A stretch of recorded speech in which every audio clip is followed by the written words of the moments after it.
Become a sustaining member of the Commonwealth Club for just $10 a month. Join today.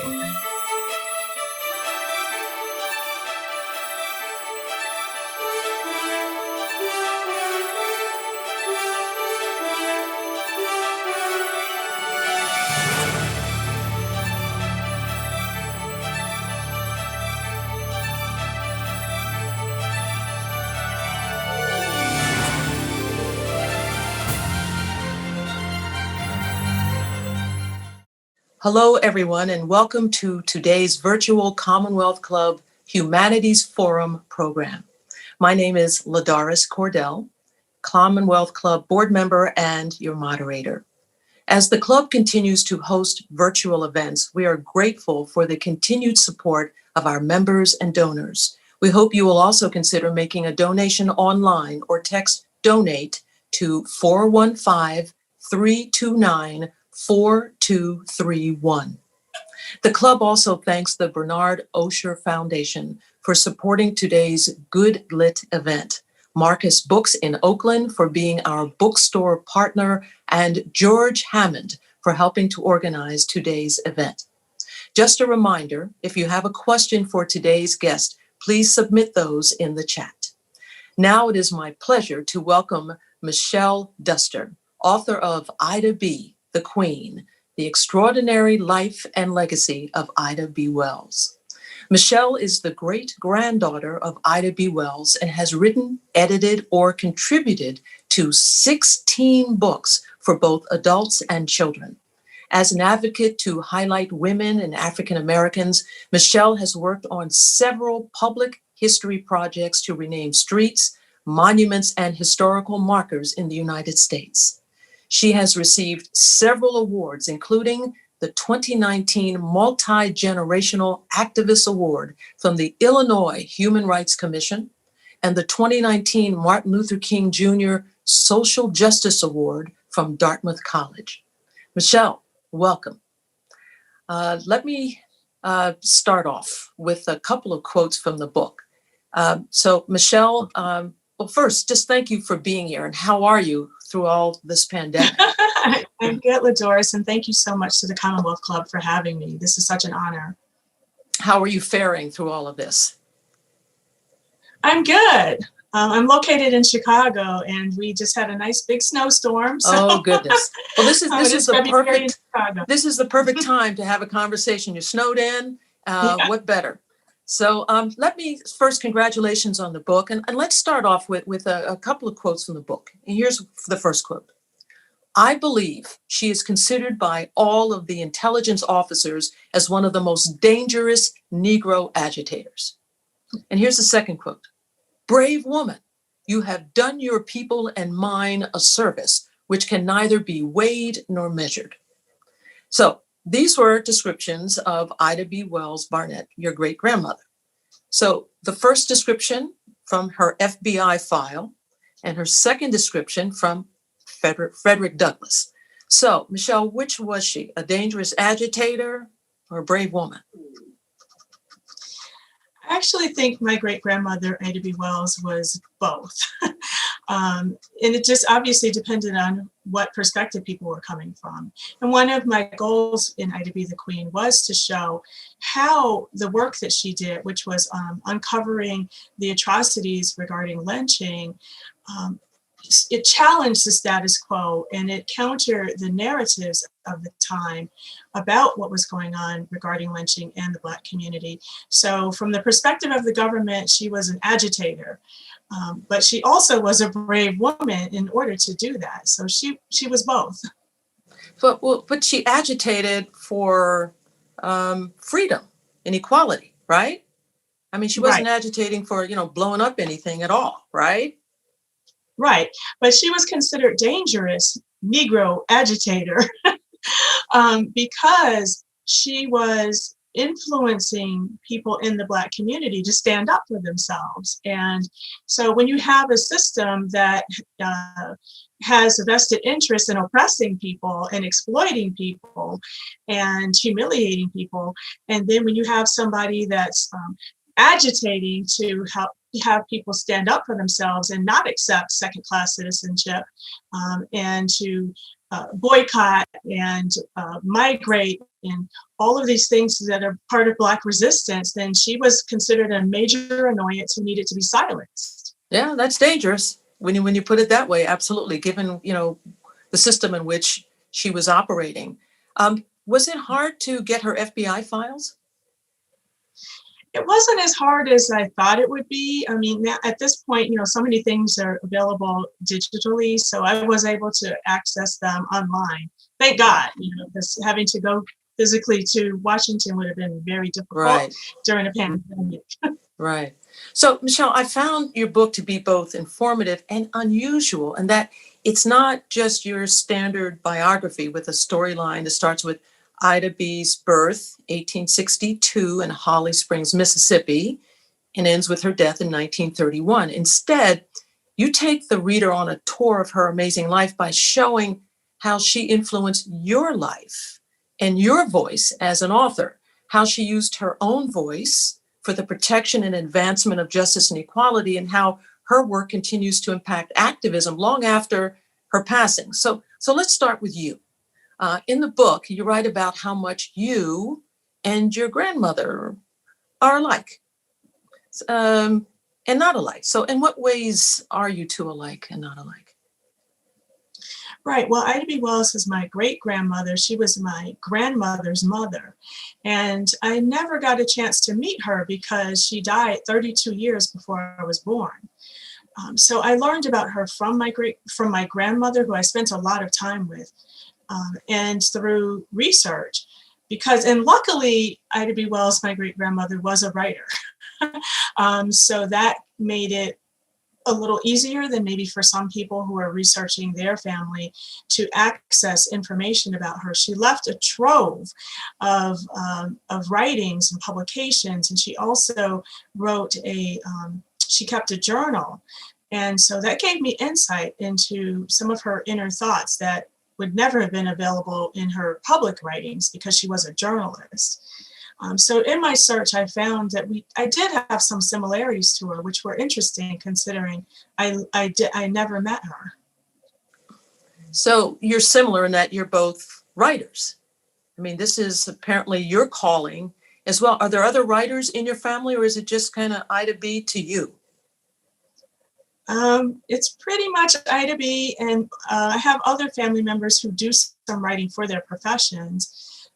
And then I have one other cousin who's interested in writing, who's a next generation after me. So for the most part, I'm the only one. Wow. And there were a total of 20 great grandchildren. So I stand out compared to my cousins when it comes to my interest. Wow. Can you describe her? Like, was she a tall person, short, and just kind of give us and we've seen the photographs on the headshots and everything, and I've seen a few of her standing there, but can you give us a little bit more, just some, quick details about her?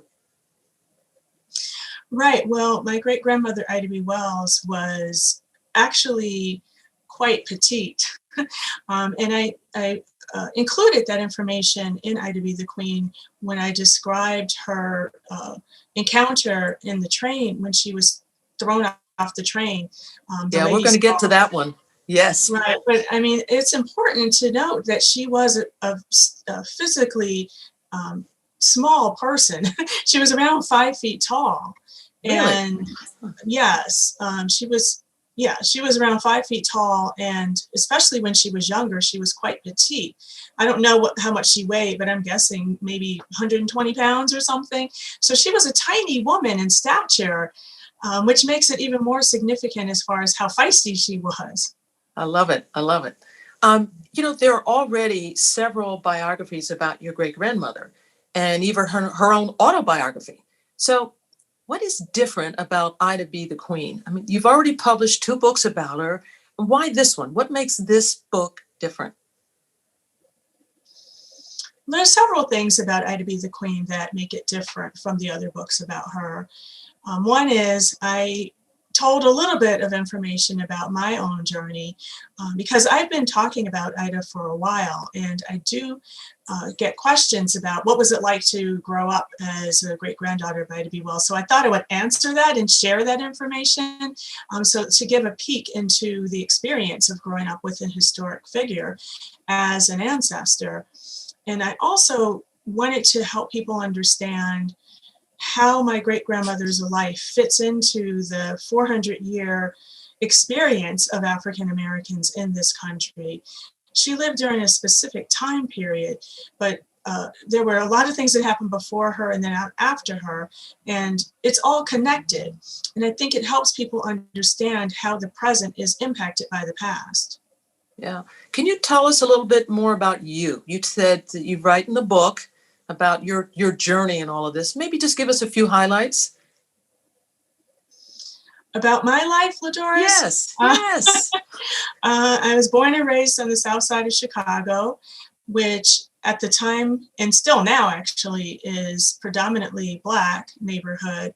It wasn't when we first moved in, but we know the story of urban America when it came to people leaving the city.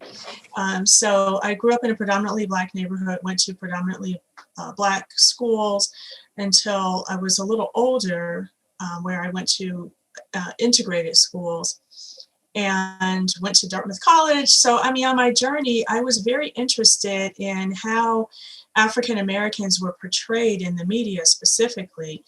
It bothered me that I didn't see as many people who looked like me or lived like I did on television. And it really struck me when I got to college how many misconceptions people had about people who grew up on the south side of Chicago. And it helped me understand the power of the media and images. Got it.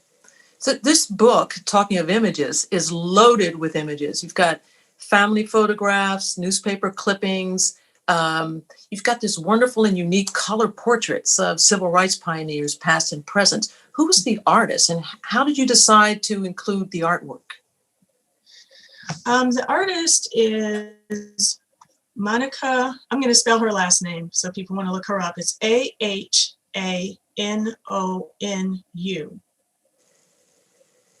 She's on Instagram and in a lot of social media. So she is an amazing artist. She has a very specific style, and it seemed appropriate for this type of book to bring to life a lot of these historical figures who many people are familiar with their names and they've seen their images, very common images of them, but to show them in a different way, just kind of added to how this book could be framed in a different way as far as telling our history. Do you have the book in front of you there? Is there anything maybe you might be able to put up and just give an idea? Because I found the artwork just wonderful and different, as you said. So here we go. And who are we looking at here?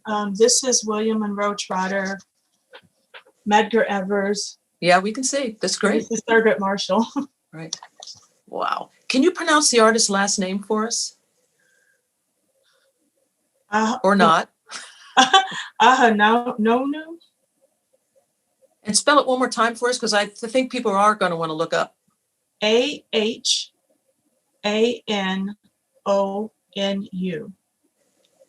All right, thank you. I am still trying to wrap my head around how a woman 5 feet tall, born into slavery, the eldest of 8 children, becomes the head of the household at the age of 16, goes to college, had audiences with presidents, lived with constant FBI surveillance, married, had 3 children, was Chicago's first female probation officer, was a school teacher, owned a newspaper, and in a white male-dominated profession. And she wrote an autobiography. She became one of this country's greatest investigative journalists. I mean, it's exhausting just reciting all of these accomplishments. So where did Ida B. Wells Barnett get her strength from? I mean, did she have a mentor, anybody to guide her? Later in her life, Frederick Douglass was a big influence on her. She met him when she was in her mid-20s, and he saw talent in her, and he definitely encouraged her, and he actually provided some opportunities for her. So he was a big influence on her life. He actually introduced her to her husband, my great grandfather. So what an influence that he was. She also had a lot of colleagues. She worked with William Monroe Trotter. She worked with Mary Church Terrell, W.E.B. Du Bois, Marcus Garvey. She and Madam C.J. Walker had interaction. I mean, it's almost the who's who of the late 19th century, early 20th century. And it sounds amazing that all of these people were sort of working together, but it makes sense because they all were working for the same goal of full citizenship for African Americans. They had conferences and conventions during that time, so they did interact with each other quite a bit. So you mentioned mostly men who were people with whom she interacted, and that's because men were the ones who put themselves in the positions of leadership, but there were women.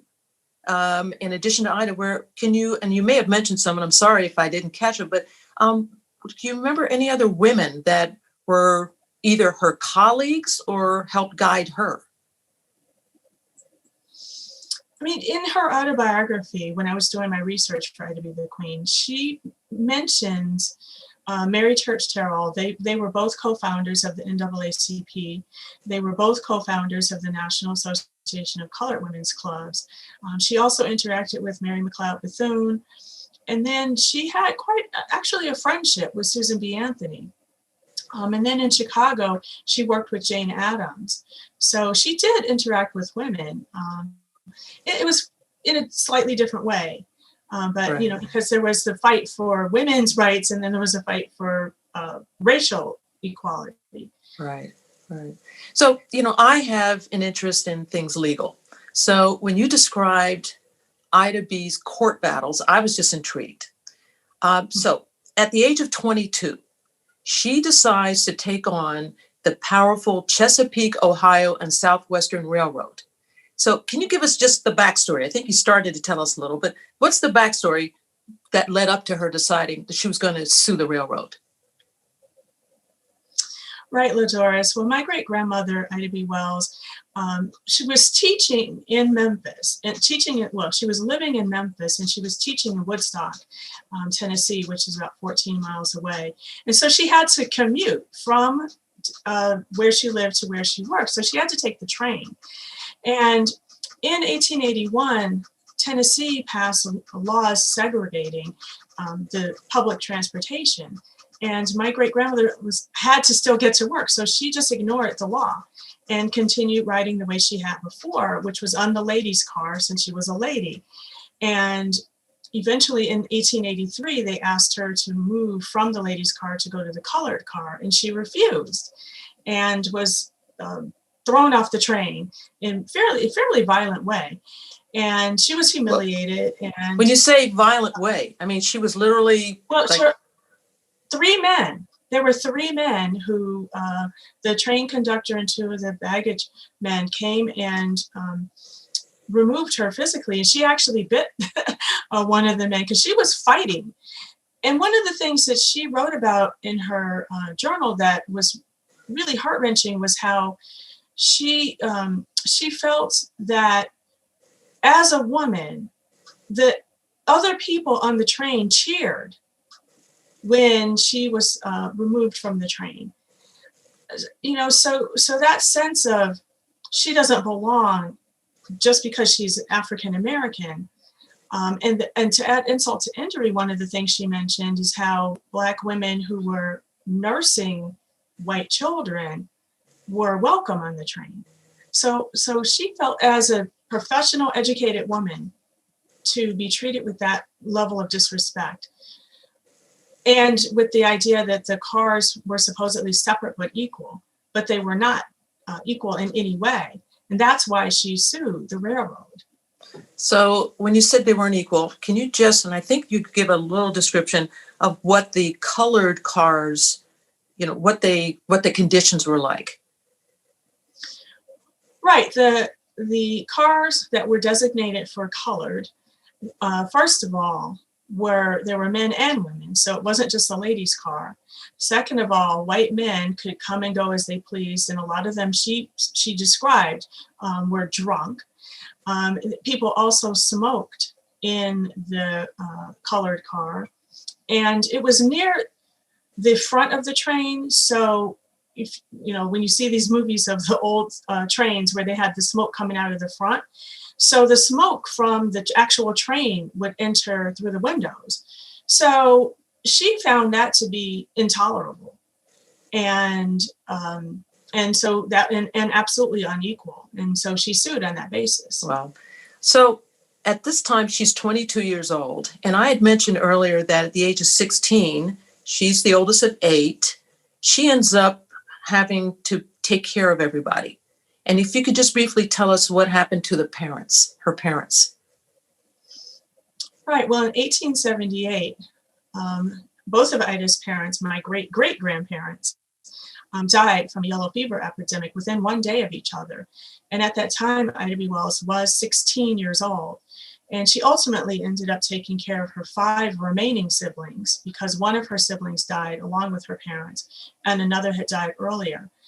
So there were 6 of them remaining.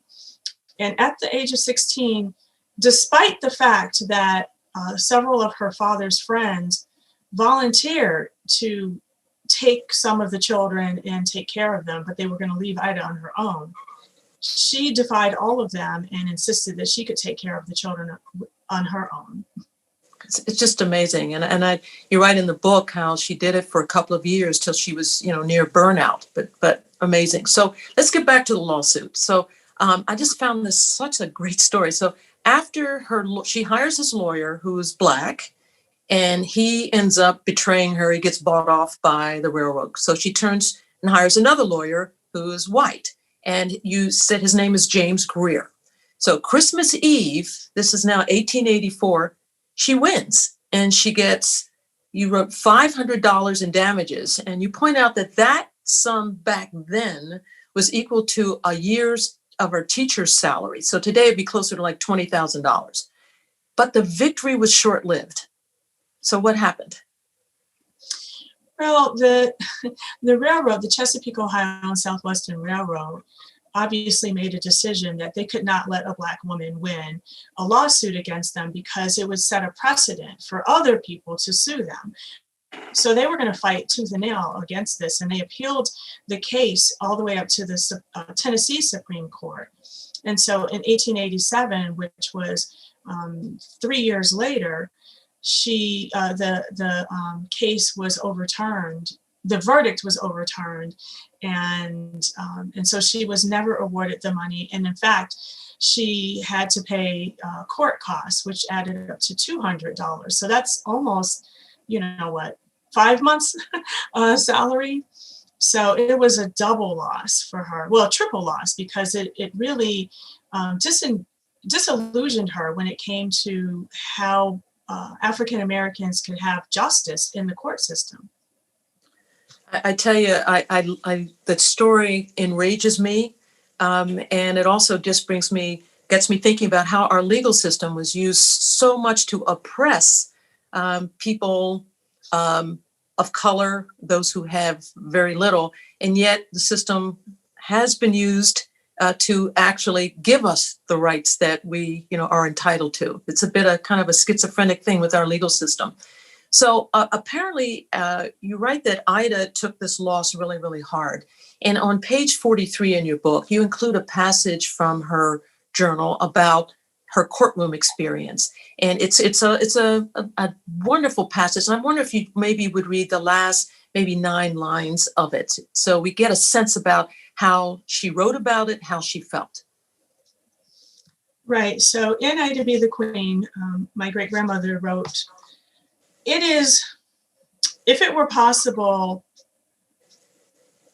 would gather my race in my arms and fly far away with them. Oh God, is there no redress, no peace, no justice in this land for us? Thou hast always fought the battles of the weak and oppressed. Come to my aid at this moment and teach me what to do, for I am sorely, bitterly disappointed. Show us the way, even as thou led the children of Israel out of bondage into the promised land. Wow. Wow. And I wanted to include some of my great-grandmother's original writings in Ida B. the Queen so people could hear her voice and also get insight into her emotional state.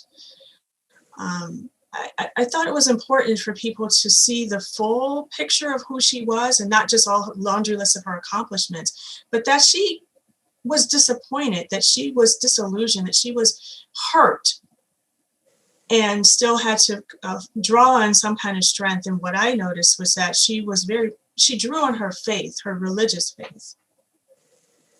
Wow. And as I sit here, I still don't understand how someone whose parents die and a brother dies when she's 16 steps in, takes charge of the family, and then has this profession. She's a teacher. She's 22, and she doing all of that, and she files a lawsuit, wins, loses, and has to pay out of her own. It's an incredible story, and that alone should give people reason to go get this book and read this book. It's just amazing. So let's talk about journals and diaries. Where do you have her? I don't know whether to call it a diary or journal and what's the difference of them. So you tell me what word to use, but where is hers now? Or are hers? Well, it's at my grandmother donated all of Ida's papers and works to the University of Chicago archives, but it's also been published by Miriam DaCosta Willis, who adds a lot because she gives background information about what Ida was talking about.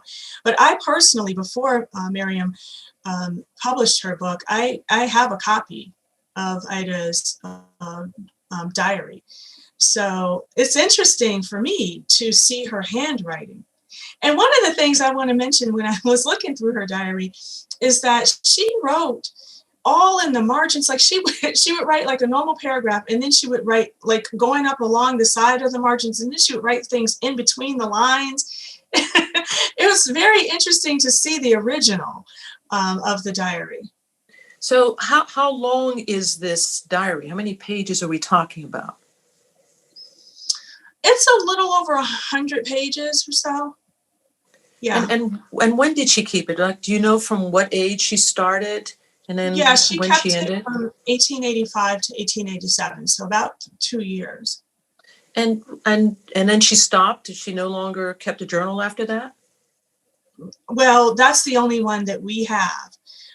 Unfortunately, there were a couple of incidents that my grandmother told me about where there were mysterious fires, and I always wondered what that was about. So it's possible that she had some other journals that just didn't survive. Do you keep a journal or a diary? I actually do, and I started when I was so young. I think I was in 3rd grade. Really? Yeah, with one of those little diaries that has the key. Oh, yes. Yeah. So, and do you keep a journal? Do you keep a diary? I still do. It's soothing for me to kind of collect my thoughts about things. So it's a way for me to process what my life is. Do you think that the diary writing is a lost art, or do you see it coming back? I think, well, based on what I see in stores where there are journals galore, people must be writing, but that's such a private thing. It's hard to know exactly how many people are engaging in it, but people must be doing it because it's they're beautiful journals that when you go to the actual physical store, you can see. And so I just want to talk a little bit more about just the journals. So what do you say to, I don't know, to young people or even older people? I mean, do you encourage people to do it? And, why should we do it? I think it's important for people to have a space where they have time with themselves to document what they're feeling, what they're going through, what their experiences are. One of the things that my great-grandmother did in her journal, which was very interesting to me, was almost write like critiques of plays. She went to the theater quite often, and she would write her thoughts about the play or about books that she read. So it was a way for her to process what she was experiencing. And for me to read it, it gives me a sense of what her passions were and what her social life was like, and the kind of things that she did in her free time and how she reacted to them. Wow. I encourage people who are listening to, use the chat room. And in fact, we have a question that just came in I'd like to put to you. It says, you mentioned Madam C.J. Walker as a woman that your great-grandmother knew. Can you talk anything more about their relationship? Right. Well, Madam C.J. Walker, as we know, was an entrepreneur who gained her acumen in hair care. And so she and my great-grandmother have slightly different paths, but where they came together was within the fight for justice. Madam C.J. Walker was a philanthropist, and so she supported financially some of the initiatives that my great-grandmother was involved in. And their lives converged after World War I, when there was an effort to have a peace conference. And they were both selected as delegates to go to the peace conference to talk with on a world stage about how we could resolve, what happened during World War I. And they were both denied passports, which is one of the passages that I included in Ida B. the Queen, the FBI assessment of why she should be denied her passport.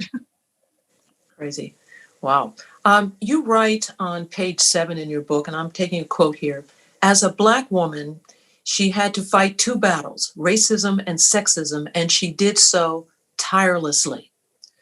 Okay, so one such battle involved the struggle to be included in the suffrage movement, the right to get women the right to vote. And the leaders of the suffrage movement were white women. The story of how she outsmarted them at the National March for Suffrage it's such a good story. Can you briefly tell us what she did? Right. Well, my great-grandmother, Ida B. Wells, was involved in political organizations in Illinois, and she founded the Alpha Suffrage Club in 1913. And so she was selected by the club to represent them at the parade in Washington, D.C. So she traveled there with the Illinois delegation. Once there, the Black women were asked to march in the back of the parade. And ultimately, my great-grandmother inserted herself front and center of the Illinois delegation during the march. When the march started, they couldn't find her. And she walked alongside the parade route and jumped out of the crowd and inserted herself front and center with the Illinois delegation. All 5 feet of her, right? All 5 feet of her.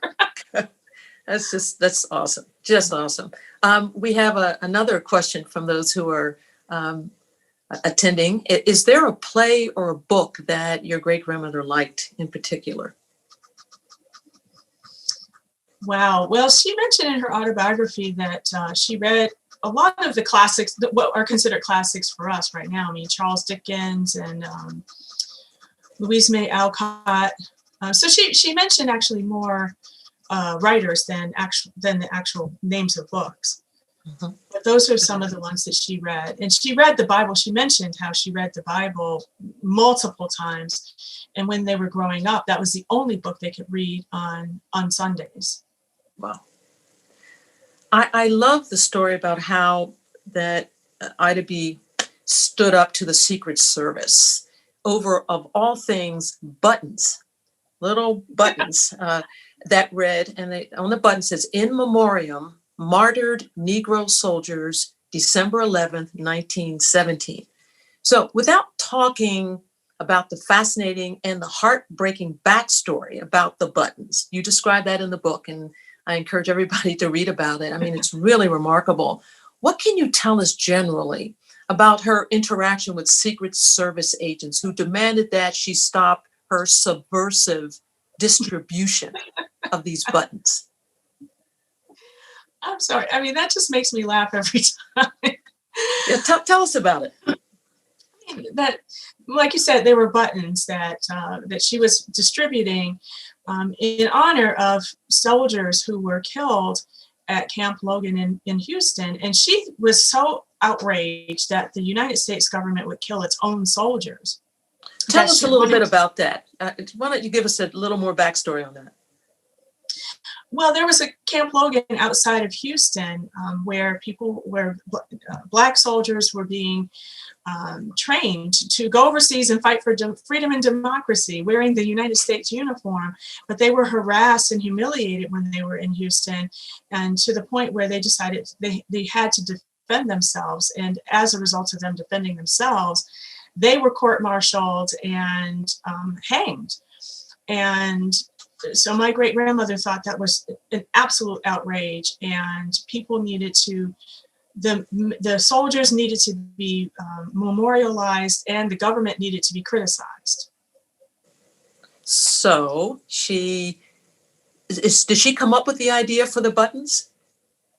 Well, yes. I mean, in her autobiography, she is very clear that she and Ferdinand, my great-grandfather, her husband, both felt that these people, the soldiers, absolutely needed to be memorialized. And they at first attempted to have a memorial service at churches, and they called church leaders to find a space, and nobody was willing to do that.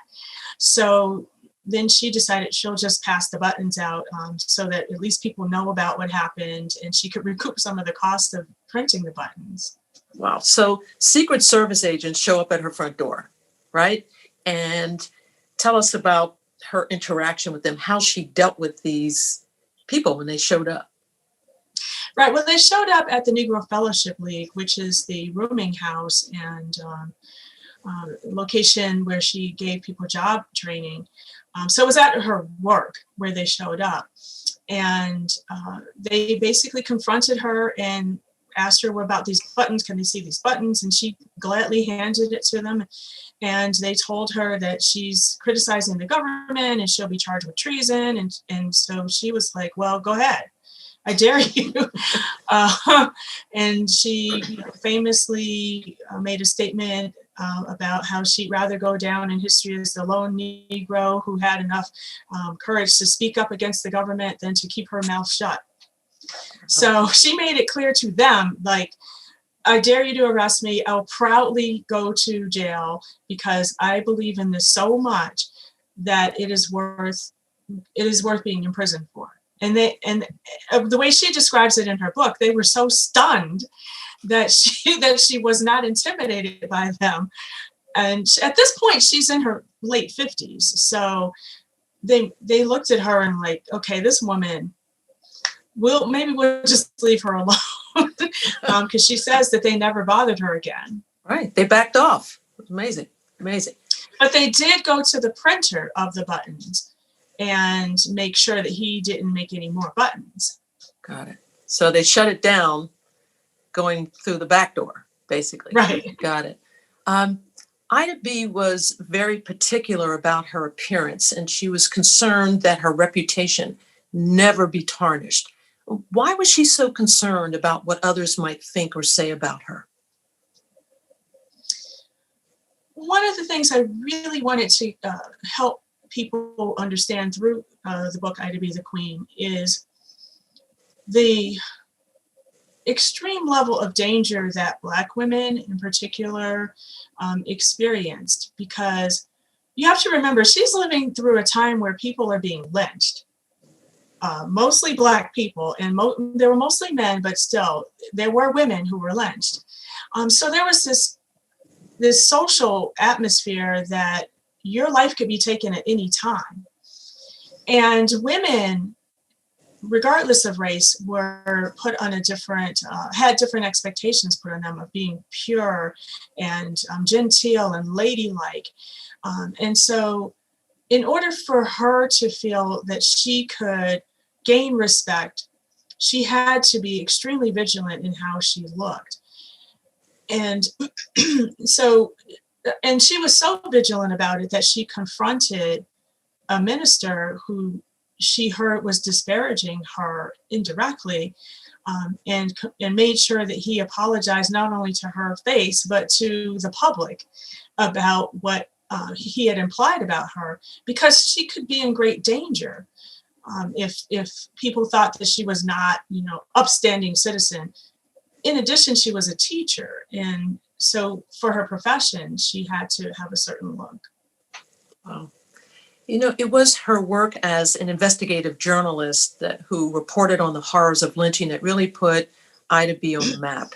And you write in your book, and I quote, "She became a pioneer in what we think of now as investigative journalism, interviewing people associated with lynchings in any capacity and attempting to secure justice for victims, even when police seemed disinterested in their cases. She wouldn't rest until the truths were made public."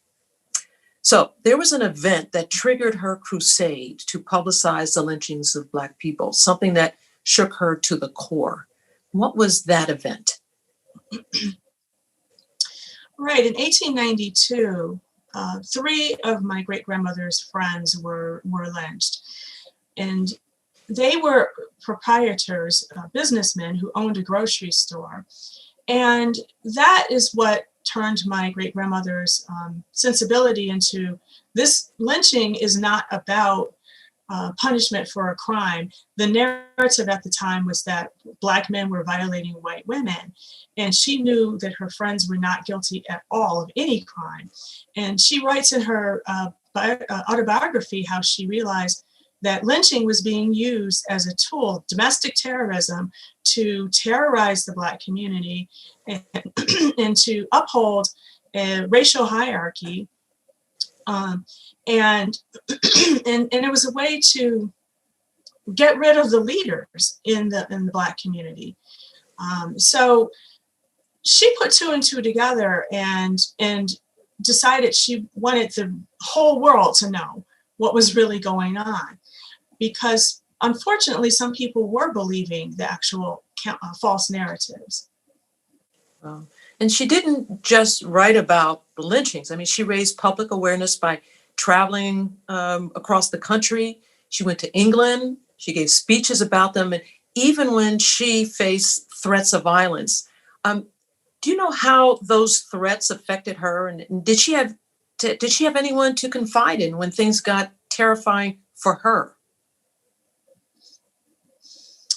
That is actually unclear to me, because I read through her autobiography, and she doesn't really talk that much about who were her confidants, or how she continued to go forward. I can surmise that a lot of it was her faith, but she was alone. I mean, there were people who were telling her to not do this, to stop doing this, because she was stirring up trouble. And so, but she continued to do it anyway. So some people, even though she was working on behalf of the Black community, some people really wanted her to stay silent and just like lay low, we'll just deal with this. But she kept on going.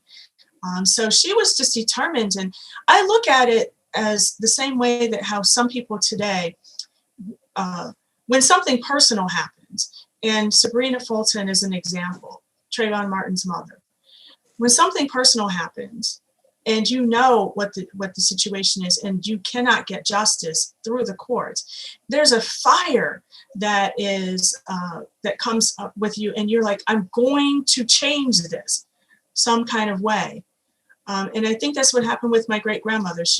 It was personal to her, and she wanted vengeance. Wow. So given how busy she was, I mean, she traveled, she did her writing, newspaper work, investigative work, networking. She married Ferdinand Barnett. So can you talk about what their relationship was like, and also who was Ferdinand Barnett? What kind of a person was he? Well, Ladoris, well, my Ferdinand Barnett was my he was my great grandfather. Uh, so I come from both of these people, and he was a widower when Ida met him. He was 10 years older than her, and he was an established attorney, and he also owned a newspaper, the Conservator newspaper. He was also a civil rights activist in his own way. And so they were a really good match because his personality was more laid back and quiet and unassuming, and she was fiery and confrontational. And so they really kind of complemented each other. So she doesn't marry, though, till maybe if you can remember, how old was she when she married Mr. Barnett? She was 33 years old, which is Okay. considered really ancient for somebody who was born in 1862. Right. So, and then she doesn't have any children up until then. So she's now in her 30s. And during the time she was married to him, she had 3 children, right? She had 4 children. She had 4 children. So is she, Yes. did she have children when she's in her 40s, or how? Yes. My grandmother is Ida's youngest daughter, and my grandmother was born when Ida was 42. And that's highly unusual back in the day, right? I mean, women were getting That's highly married. unusual today. True. True For too. women to have children in their 40s. Yeah. So she was an older mother. And then you have to remember my great grandfather was 10 years older than Ida. So he was 52 when my grandmother was born. So how did all that work? I mean, how was the household like? She's doing all this stuff. He's a lawyer, and he's 10 years older, and she's having kids, and now she's in her 40s. So how did raising children work in that household? Well, the good thing about the time that they lived was that they didn't really have to commute for their jobs. So, I mean, like, for instance, the Negro Fellowship League was almost around the corner from where my great grandparents lived. So that saved a lot of time. My grandmother, they went to school in the neighborhood. I mean, I am very familiar with the neighborhood that they grew up in, and everything was in walking distance. And there was a sense of community among the people who lived in the neighborhood. So there was a lot of help. Interesting. I just don't see how it got done, but she did it. She did it. So there are a couple of questions that are coming in from the folks who are attending the program here. And one is that when you looked at your great-grandmother's diaries, was there anything in there that surprised you, that shocked you in any way when you were going through them? When I was doing research for Ida B. the Queen, I did go through my great-grandmother's diary, and there wasn't anything so much that shocked me as much as made me laugh. I mean, some of her descriptions of the people that she interacted with were hilarious to me. She really, I mean, those were her inner thoughts. And there were some people she really didn't care for. And the way she would describe them for herself was simply funny to me. It's like, can you give an example? I'm trying to remember. I mean, she would just call people things like, oh, they had a bird face, or just the way she would describe their physical appearance was funny. Did she ever intend for you think her journals to be published, or do you think her mind was like, these are totally private and they go with me, when I die, that's it? Well, I mean, she kept the journal from 1885 to 1887, and there was nothing written after that. And so part of me thinks she was intentional about keeping that journal available because she had plenty of time to destroy it between 1887 and 1931. So Wow, I get the impression that she was okay with people having access to it. got it. Is there anything, any memories that your grandmother has conveyed to you about Ida B? Is there anything that you can tell us that she specifically remembers? The way my grandmother talked about her mother was more in terms of her actual work. I mean, we grew up knowing that she was a journalist and a suffragist, a civil rights icon. She was one of the founders of the NAACP.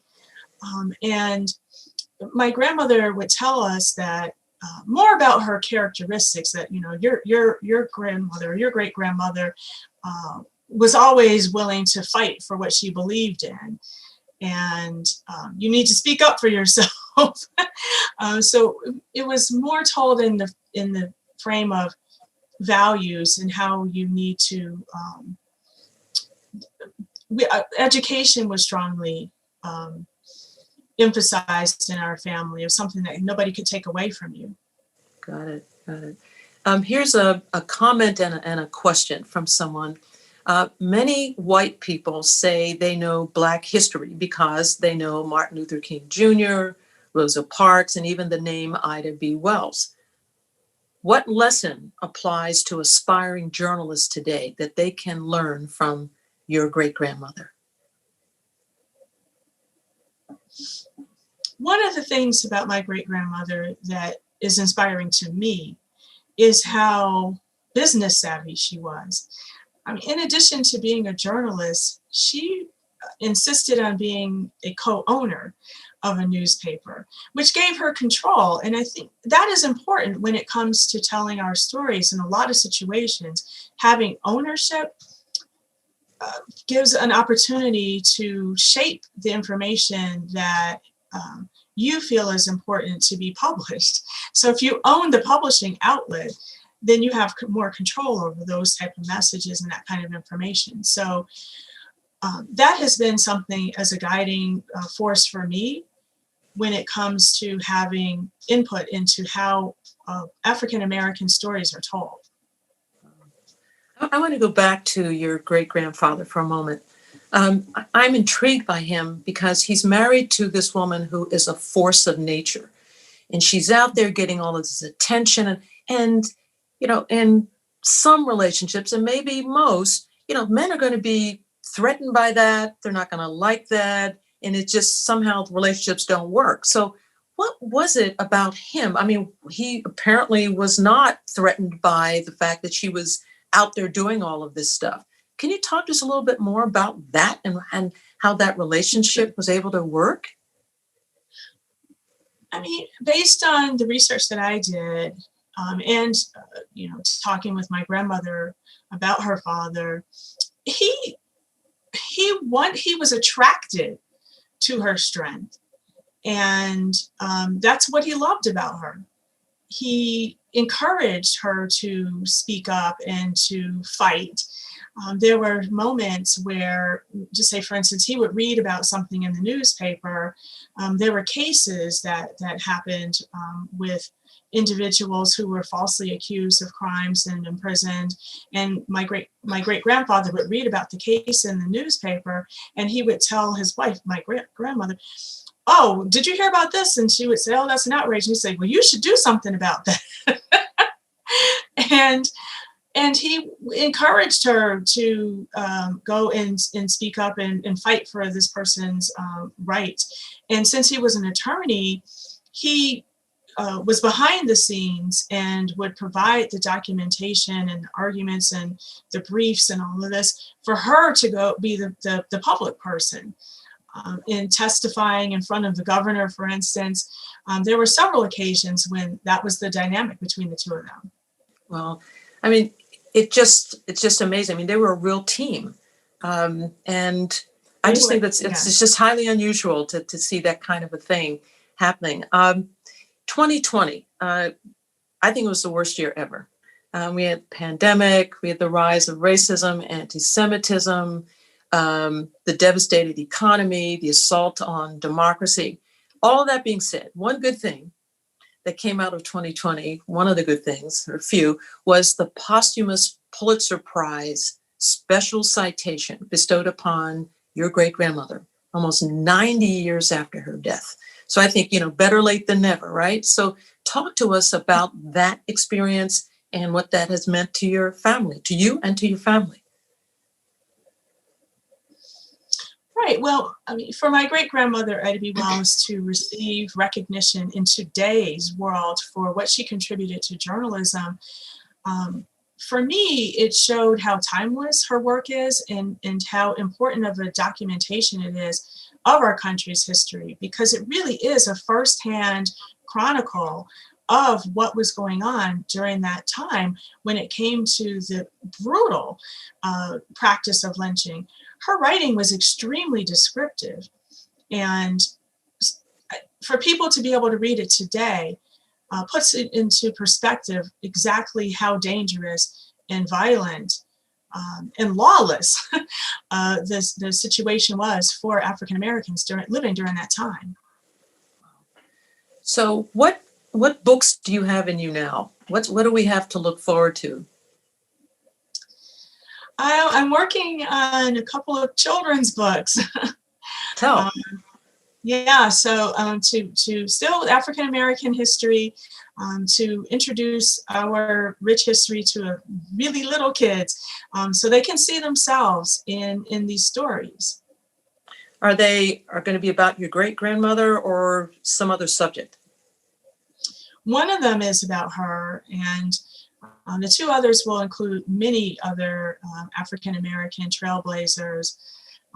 So it'll be a well-rounded representation of our rich history. So I want to go back to this book, the one, Ida B. the Queen. Can you tell me, before I ask this question, we have another question coming in. A note that Woodrow Wilson High School in Portland is being renamed for Ida B. Wells. Talk to us about that. I had no idea. Yes, I mean, our family was informed about that. I think that is such poetic justice, since my great-grandmother, Ida B. Wells, actually had more than one encounter with Woodrow Wilson. She actually visited him in the White House in 1913. She and William Monroe Trotter made the request that he stop segregating the federal government. So for a school that's named after him to be changed to her name is just really, I think, a wonderful thing. Yeah. So just talk to people a little bit more about Woodrow Wilson. He was one of the most racist presidents we've ever had. So talk a little bit more about him and his attitude about segregation, about Black people in general. Well, the situation with the soldiers in 1917 happened under Woodrow Wilson's term. So to me, that says a lot. That these soldiers that were to fight for freedom and democracy overseas were killed by their own government. And also, Birth of a Nation, one of the most racist films ever made, was screened at Woodrow Wilson's White House. So those are two examples that I think give a window into his mentality. So it's just wonderful that that school is now going to be known as Ida B. Wells High School and getting his name off. Yes. Michelle Duster, we are about at the end of our conversation. This has been terrific. I've loved meeting you, albeit via Zoom.